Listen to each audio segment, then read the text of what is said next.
Celebrations have been held in the West Highlands to mark the granting of legal protection to a fragile section of coastline.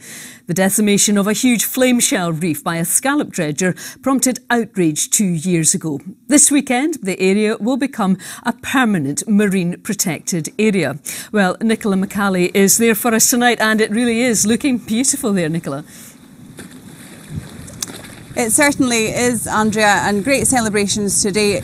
Cast your mind back 2 years ago, there was a lot of anger when pictures emerged of the damage to this flame shell reef that had been caused by a scallop dredger.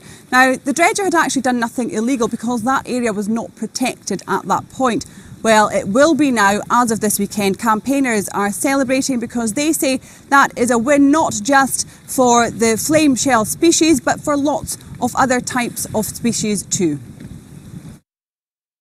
Divers exploring the seabed at Lochcarron in Wester Ross to mark the loch being designated a permanent marine protected area.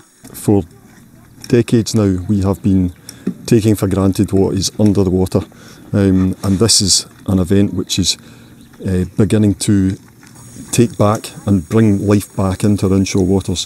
If we look after our seabed, the fish will come back and communities will benefit from that.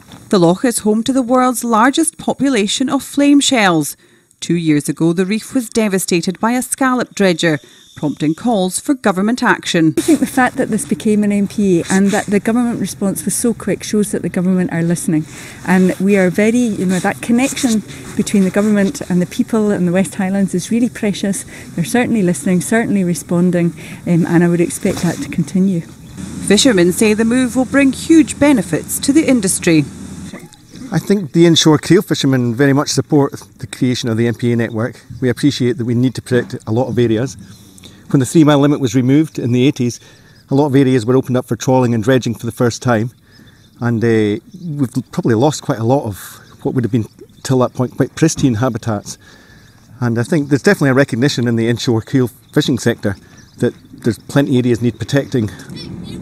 Young environmentalists also took part in the celebrations. If nobody protects it, then anyone can come and destroy it like they did a few years ago, and that would be devastating even to happen twice. It's hoped marine protected area status will be replicated across other fragile parts of Scotland's coastline.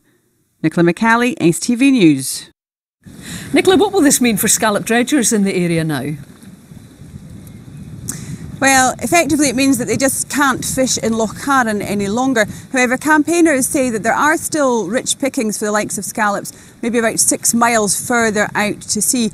And those who've been fighting so hard for this special status today say that really it will benefit other industries, sections of the industry in the long run, because these reefs act as a nursery for lots of species of fish which will grow up and then head out to sea, and then they can be harvested commercially.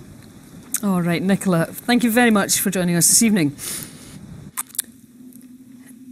It's feared that hundreds of jobs could be at risk at Sullom Voe in Shetland if energy giant BP doesn't use